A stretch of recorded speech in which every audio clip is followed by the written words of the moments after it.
Hi ladies, this is your lecture for September 21st. We're going to be covering pages 27 through 30, and today we're going to be starting chapter 3, which is all about nutrition. Now, I'm sure you know what nutrition is, but I'm just going to remind you. Nutrition is the study of a proper balanced diet to promote health, and nutrition is also something that we're called to as Christians to be good stewards of as far as what we're eating, because God wants us to make wise choices, because when we make good eating choices, we are generally healthier.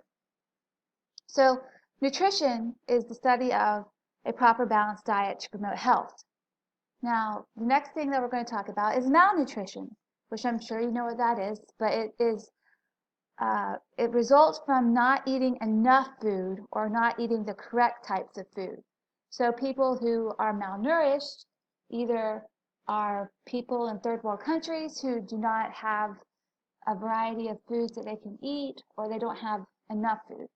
But obviously there's malnourished people in America too who are not eating the correct foods, even though there's abundance of foods in America. So it's important to remember that malnutrition is not related to income level. It's related to whether or not the food a person is eating is giving their body the proper supply of nutrients. And the food that a person eats is a diet.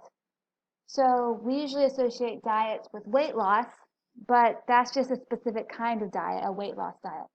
But basically a diet is whatever you eat. So you could have a diet that's rich in carbs, you could have a diet that's low in fats, you could have a diet that's high in McDonald's, but it's just what you eat.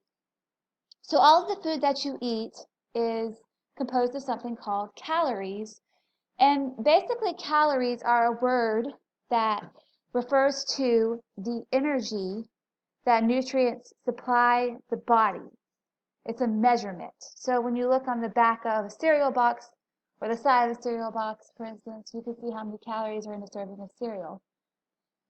Obviously, calories are invisible, and it's just a unit of measurement that we have come up with, but it is a good system because when we follow calories, we can figure out how many calories we need to eat in a day or how many we need to not eat in a day if we're on a weight loss diet. So the average person, average teenager, average active adult needs about 2,000 calories a day. That's going to change, of course, based upon your height and also whether or not you're male or female. But pretty much when you look at calorie information on a package, it's parceled out according to a 2,000 calorie a day diet. So what happens if you eat too many calories? Well, too many calories just get stored as fat in your body. So if you eat more than 3,500 calories, then you burn. Those 3,500 calories are stored as 1 pound of body fat. So in excess of 3,500 calories equals 1 pound. So the calories that I mentioned provide energy for your body. But energy is not the only thing you need. You also need nutrients. So the food that you eat needs to be a balance of nutritious food that is also going to help you feel energized. Now, all food is very different in the way that it presents nutrients. We have foods that are naturally high in certain nutrients and then other foods that are not as high. And so you have to know what to look for. It's also important to recognize that in our modern day, we have fortified foods versus enriched foods. And this has to do with the process by which we store and sell food. So when foods are processed, a lot of the times the beneficial nutrients in the food are destroyed. So in order to make up for that, food companies will either enrich or fortify their foods. So if a food is fortified, it means that minerals and vitamins were added to the food that were not originally present. So that would be an example of that would be milk, for instance. Milk has vitamin D added to it, but it's not something that milk naturally has in it. And then if a food is enriched, it means that the vitamins and minerals that were in the food but were lost during processing are added back into it. It's restored. So an example of that would be like cereals, for instance. They're enriched with the vitamins that they once had but had lost, but then they have again because they're enriched. Okay, so there's certain key nutrients that you need as a human being, and they are carbohydrates, fats, proteins, and vitamins and minerals. So carbohydrates, what are they? Well, carbohydrates are the body's main energy source, and there are two types of carbohydrates. There are simple carbohydrates and complex carbohydrates. Simple carbohydrates are sugars such as fructose, glucose, and sucrose, and when you eat them, you get an energy rush, but then the energy rush is very short-lived and you have that resulting energy crash. So at first you have a sugar spike, so to speak, but then it crashes. And examples of simple carbohydrates are things like sugary foods like candy, soft drinks, jelly. Generally, simple carbohydrates don't really have a lot of nutrients. They do give you energy for a short period of time, but they do not have a lot of nutrients. So they're what we call empty calories. Versus complex carbohydrates, and these are often called starches. And complex carbohydrates provide energy on a more prolonged and even basis. So when you consume complex carbs like dried beans, whole grain products, peas, vegetables, things like that, your energy levels are going to be sustained for a longer period of time versus if you just ate a candy bar or something like that. Okay, so let's talk about fats. Fats are incredibly important to your body. Your brain is actually the majority of your brain is composed of fat. So it's very important that you have fats in your diet, but you want to have the good kinds of fats in your diet. So the good kinds of fats are going to be saturated and unsaturated, but you have to make sure that you take them in the correct amounts. So both are good, but they can be harmful if you eat too much of them, specifically saturated fats. So saturated fats are solid at room temperature. Butter is an example of this. There are foods that are high in saturated fats, like meat, poultry, skin, whole milk, and others of animal origin. And this is important. You need some saturated fats in your diet. Obviously, milk is very good for you. But if you consume too much of the saturated fats, then you are more at risk, to high cholesterol, and that will more than likely lead to heart disease. So it's important to limit your saturated fats. So unsaturated fats are liquid at room temperature for the most part. So examples of that would be corn oil and soybean oil. And usually the fats found in plants are unsaturated. So if you're getting your fats, it's best to get them from plants. But it's not that you shouldn't eat the protein found in your the meats. You're going to miss out on some nutrients if you don't take in the animal products, but you just do have to limit it. Okay, so the thing about unsaturated fats that can be dangerous is the fact that sometimes unsaturated fats are chemically altered to give them a more solid form. And in order for that to happen, they go through a process that results in the production of trans fatty acids.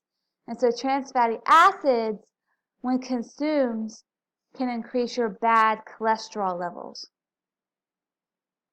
And if you have too many trans fatty acids, it can be linked to cancer.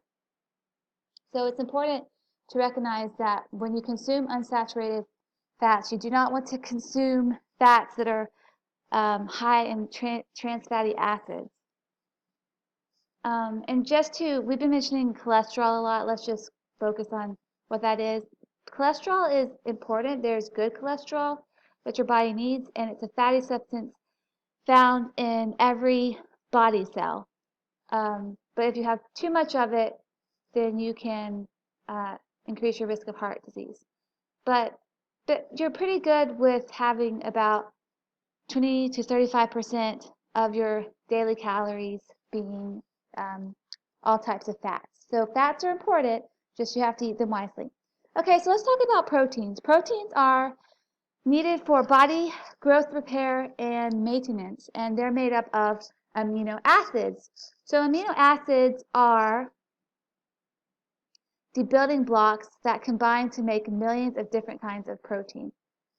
And there's 22 in all, and 9 of them cannot be produced by the human body, which is where eating good foods comes in, because you get your 9 essential amino acids. Those are the 9. They're specifically called essential amino acids. You get them when you eat good food. So these protein-rich amino acids and of course protein really help to create an environment within inside your body that your body needs. So there's complete proteins and incomplete proteins, and we're going to just talk about them very briefly. Complete proteins have all of the essential amino acids the body needs within them. So milk is an example of that. Incomplete proteins contain some, but not all, of the essential amino acids. So sources of incomplete would be dry beans, grains, and nuts, for example. So it's important to remember that when you eat incomplete protein products, such as dry beans or rice, together they form complete proteins because they fill in each other's missing parts. Okay, so the last thing we're going to talk about are vitamins and minerals. Vitamins are organic substances that are needed in small amounts for normal growth and body maintenance.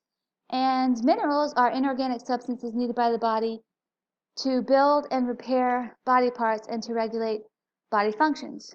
So vitamins are broken down into fat-soluble and water-soluble. Fat-soluble vitamins are vitamins that are stored, once you've eaten them and you have an excess amount of them, they get stored in your body fat. So examples of this are A, D, E, and K. And then water-soluble vitamins are C and B. And water-soluble vitamins are not stored in the body. They get processed with the water that you take. And so they leave your body on a daily basis. So your body takes what it needs, and then it flushes out the rest that it doesn't need. And examples of water-soluble vitamins are C and B. And so you need to make sure that you take in water-soluble vitamins every day. Fat-soluble vitamins actually stay within your body, so you don't have to be as focused on eating them every day, although of course you should have a balanced diet, but your body does maintain and hold on to them when it needs it. So if you look on page 29 of your book, you'll see some examples of fat-soluble and water-soluble vitamins. They're all very important to your body and helping your body grow. So that again on page 29. So let's talk briefly about minerals. So minerals are also important to your body's growth, and these are going to be calcium. Examples are calcium, phosphorus, iron, iodine, and sodium. And these appear in the food that you eat. And if you want to learn a little bit more about them, they're also on page 30. But we can just look at calcium, for example. Calcium is something that your body needs in order to have the good bone structure. And if you eat too little calcium, then you can get osteoporosis, which is really bad. Your bones become brittle and break. So it's important to eat calcium. Okay, in closing, I would like for you to complete the Ed puzzle in the Do section review on page 31. Thank you. Bye.